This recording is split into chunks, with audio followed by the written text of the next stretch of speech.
ሰላም ሰላም፣ እንዴት ናችሁ? ዛሬ ስለ አእምሮ እናወራለን። ሁላችንም እንደምንረዳው የሁሉም ነገር መንስኤ አእምሯችን ነው።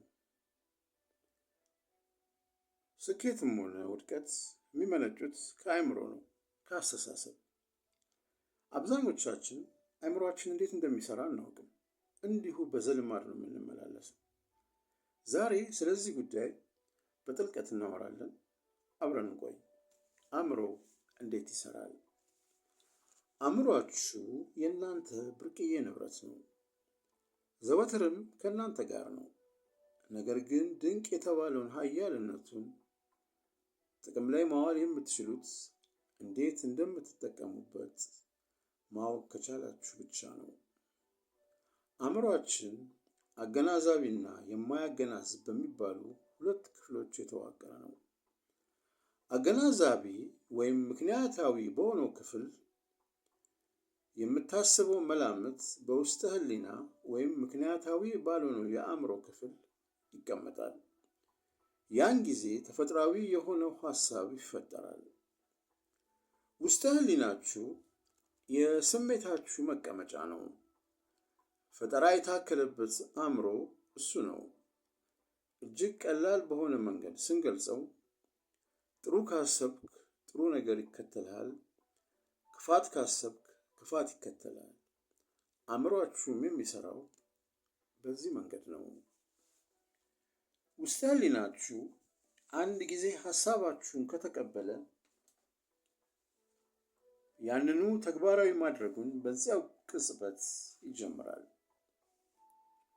ውስጠ ህሊናችሁ ጥሩም ሆነ መጥፎ ሐሳቦችን ጎን ለጎን ማስኬዱ የማይካድ እውነታ ነው። የአሉታዊ ህግ አተገባበር ውድቀትን፣ ጭንቀትንና ደስታ ማጣትን ይፈጥራል።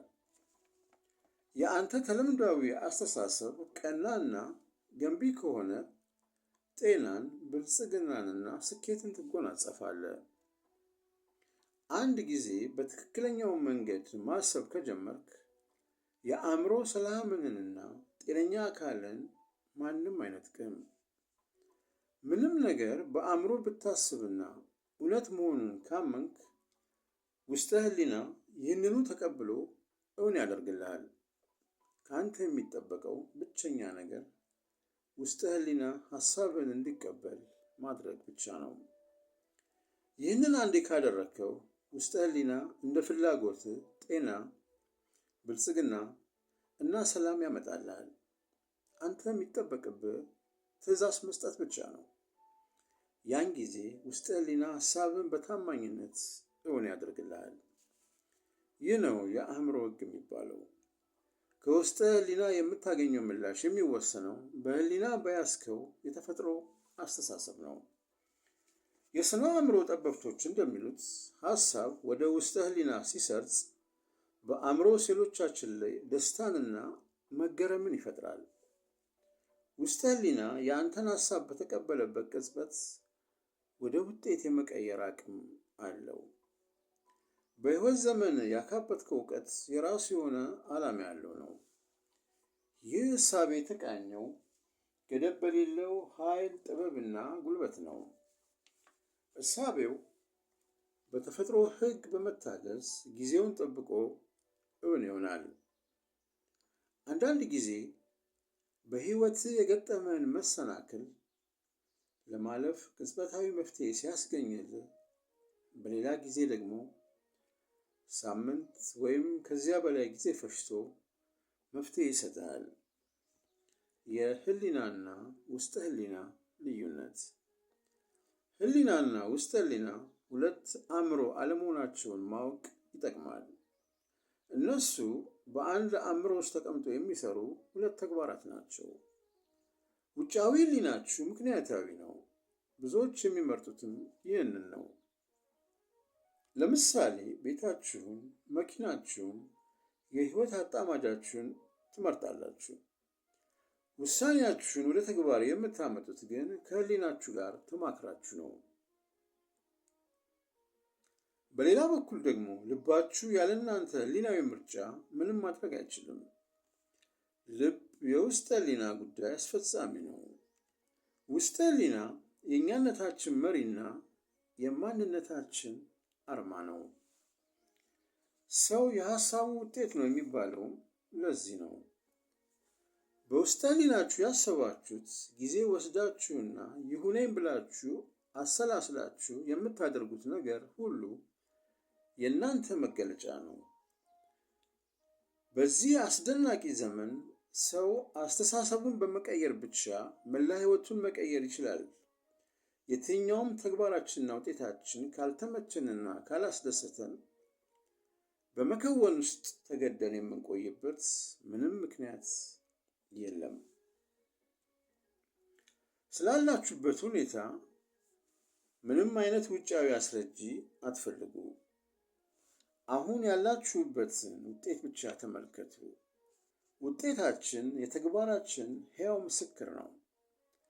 የአእምሯችን ወሰንና ገደብ አልባነት ከውቅያኖስ ባይበልጥም ከውቅያኖስ ግን ይሰፋል። በዚህ ተአምረኛ ማሽን ላይ የምትዘሩት ዘር ወደ እውነት ተቀይሮ በዓይናችሁ ታዩታላችሁ። አሁን በዚህ ዘመን ዘመናዊ ሳይንስ አእምሮን ማታለልና ባልተቋረጠ ልምምድ በቁጥጥር ስር መዋልና እንዲሁም የተፈቀደለትን ብቻ እንዳያስብ ማድረግ እንደሚቻል እያረጋገጠ ነው። እንደሚታወቀው ሰው በ24 ሰዓት ጊዜ ውስጥ 2 ጊዜ ወደ ጥልቅ ማንነቱ ይመለሳል። ማለትም ልክ አዲስ እንደተወለደ ሕፃን አእምሮ ክፍት ይሆናል። እነዚህ ጊዜያትም ወደ መኝታ የሚያየው ምሽትና ከእንቅልፍ ሊነቃ አካባቢ ያለው የንጋት ጊዜያት ናቸው። በእነዚህ 2 ተአምረኛ ጊዜያት ውስጠኛው አእምሮ የተሰጠውን ለመቀበልና ለመተግበር በሩን ወለል አድርጎ የሚከፍትባቸው እጅግ ውድና ድንቅ ጊዜያት ናቸው። በእነዚህ 2 ሰዓታት የምታስቧቸው እያንዳንዱ ነገሮች ለእናንተ ጠቃሚም ጎጂም ሊሆኑ ይችላሉ። የነቃ ሰው እነዚህን ጊዜያት ተጠቅሞ ሀሳቡን ወደ ተግባር መቀየር ይችላል።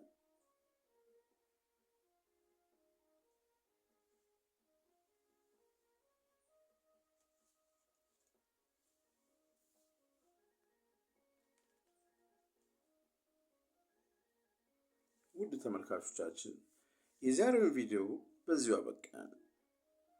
የቪዲዮ ሀሳብ ከተመቻችሁ ላይክ፣ ሼር፣ ኮሜንት እና ሰብስክራይብ በማድረግ ቤተሰብ እንድትሆኑ በፍቅር ጋበዝናችሁ። በተጨማሪም የዚህ ቪዲዮ ሀሳብ ለአንድ ለምታውቁ ሰው ሊጠቅም ይችላልና ሼር አድርጉለት።